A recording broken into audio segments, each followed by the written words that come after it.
Okay, hi everyone. My name is Madi Arya and I'm from Computer Engineering. In this video, I will create a simple color detection program using Matlab.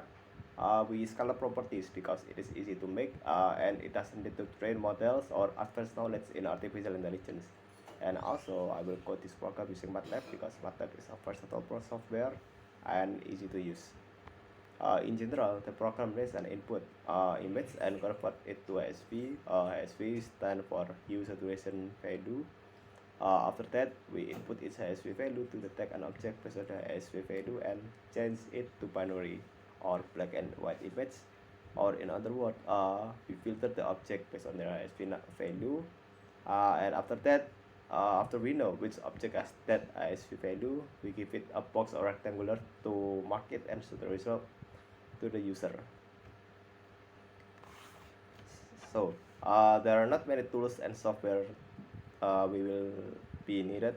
We just need a laptop or personal computer that have Matlab R2022A installed and also an image to test our program. In this case, I will use an image of a color wheel. Okay, the first step is to create a new project and download an image to test our program. So tap home and click the new and create a blank project. You can save it wherever you want, but we save it in this new folder called color protection and name the project color protection. Okay, and also you must create a new script and name it main.m. Okay, after you create a new project and I already download an image, so I just move the image to directory of the folder of the project folder. And as you can see it in this project manager. Okay, and the second step is to create a main function. So type function and the name of the function. Also and to end the function to mark end of the function.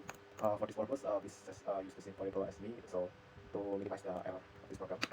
Okay, so the third step is to declare variable that we will use in this program and initialize their value.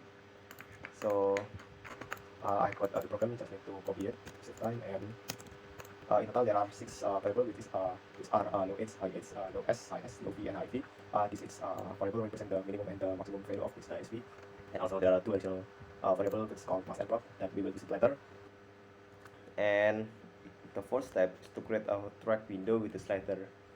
With the slider, we can easily change the HSV value without input it one by one. In total, we will need 6 slider for each HSV value.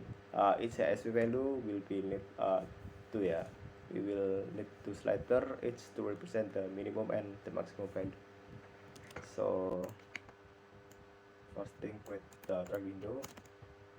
So these properties contain the this number is represent the properties of the track window, like the size and the coordinate. And we will then create the slider. So the slider will use the track window to like the house, yeah. So the slider is need a house to place the slider. So that's why we create the track window first. In total, there are 6 slider which are low h, high h, low s, high s, low v, and high v. Okay, and the fifth step is to load the image that will be used to test the program and change it to HSV color space. So first thing, load our image. We use syntax image read to read to read the image, and read need our file or image that we have downloaded. So as you can see, our file or image file is named color wheel. So you can control tab. First thing, you should type the first letter or second letter, and it will show the suggestion. Make sure it's same with it is the same name with our image that we have downloaded. And after that, we need to convert the image to HSV. We use HSV to HSV syntax, and it receive the image original that our image here. And in the 6 steps, we need to create a 6 special function. The special function will call when there are changes in its HSV value and to get the slider value of each HSV. Okay. So this function is called callback, and its low and minimum high SLV is one each has one So this is called back for low gates, and this is for the high gates. This is for the low S, high S, low V, and high V. Okay. The seventh step is to create another function which contains the core program of color detection. In this program, the first thing to do is to create a binary based on the SC value that we input from slider. After that, we need to smooth the edge and detect the blobs. And from the blobs that we have detected, we can get the property which are bounding box and centroid. First step is to call another function to draw the bounding box, which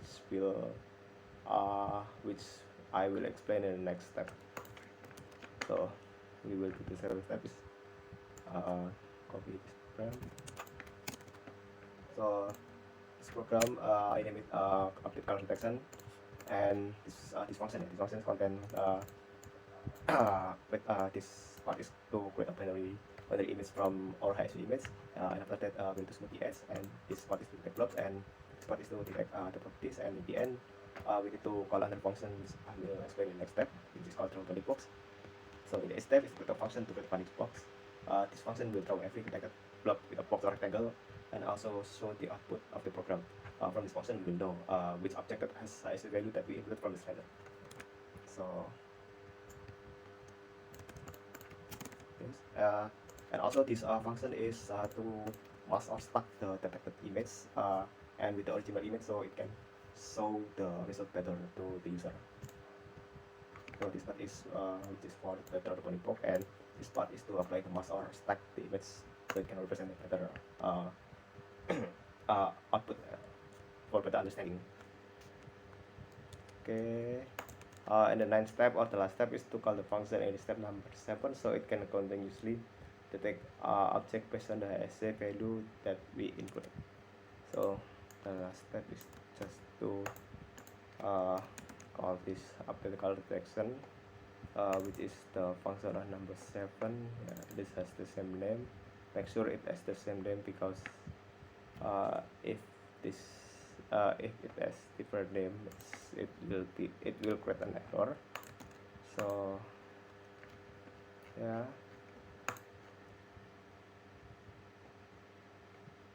Okay, in the next part of this, so this is our program, and in the next part of video I will show you how to use this program and do some demo.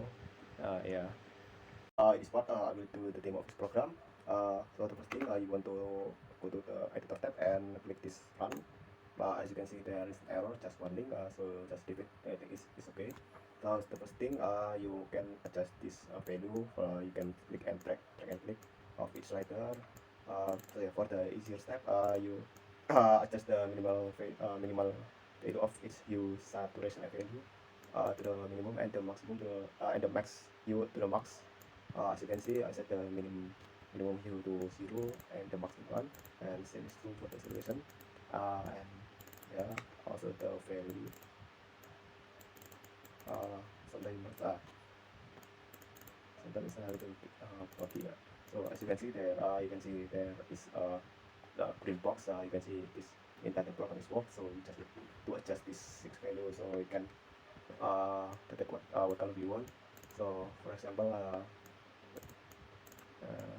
yeah, so you can see it with a bounding box, the green box, to highlight and to show that with this value we can detect object with these 5 colors. We can adjust it to 1, so we just make we should be patient to adjust this slider. As you can see, it's drop to 3. Okay, yeah, and with this setting of this ISV, you can detect object that has pink color. We can adjust it to create better detection. You need to adjust it very careful. Yeah, so I think this is the best result we can get for now. And in this conclusion, this program can be useful for learning basic image processing and computer vision, because it is easy to make and understand.